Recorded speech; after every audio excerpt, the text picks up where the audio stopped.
I call Kelvin Davis. Mr. Chair, I'll just take a short call on to talk about the title of this bill, the Bodily Criminal Investigations Bodily Samples Amendment Bill.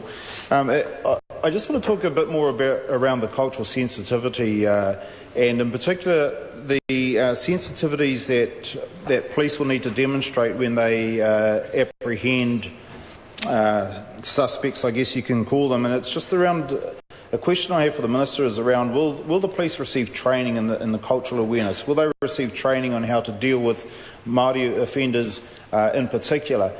I can imagine a number of people up north, unfortunately some of them will be my relations, some of them friends, some people I've played rugby with who have had cause to be apprehended, and if the police weren't careful with the way they dealt with them, in particular in requesting a bodily sample, I could understand that there would be quite a bit of concern, or the reaction of the person who's been apprehended might not be the best.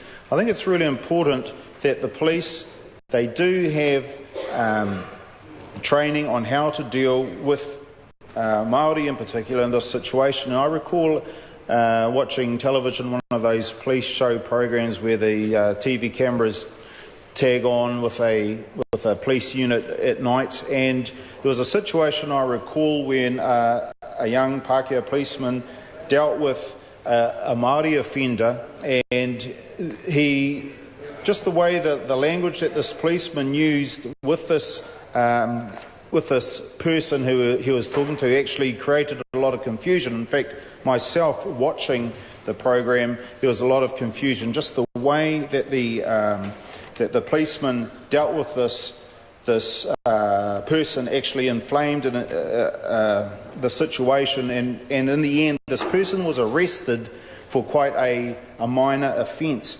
And I'd hate to see that. I'd hate to see the situation where police are trying to get a bodily sample from a person. They're not particularly sensitive in the way they go about it, and it actually inflames the situation and could well mean that the person is charged for a greater offence than charged for another offence anyway.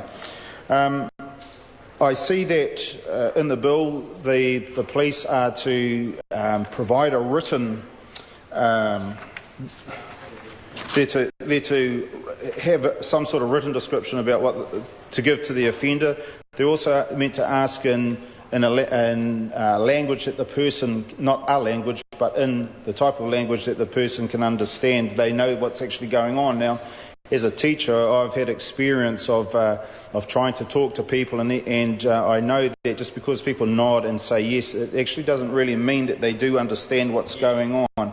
So it's really important that the police are able to get across in a sensitive manner so that the situation is not inflamed as to what they're wanting to do in terms of taking a bodily sample or a mouth swab or whatever. I think it's really important that the situation isn't made worse, and that everybody's needs are respected. Bearing in mind, as I said earlier, those people who are guilty of an offence, I've got no problems whatsoever with bodily samples being taken from them. It's really important that we do use DNA as my colleague Stuart Nash said earlier, in particular to help people who have been traumatised, sexually abused or assaulted. Stuart Nash brought up about the situation in Napier, whereby if DNA had have been available at the time, they think that murder of that girl could have been resolved. So, Mr. Chair, I just think it is really important that there is cultural training for police when they collect these samples. I know that means more funding, and already my colleague Moana Maki has asked the Minister about more funding. The more samples that are brought in, the more funding is necessary to support the testing of these samples. So so that's another question that I have for the Minister. Will the police be funded so that they do have some training in cultural sensitivity? The question is that Clause 1 stand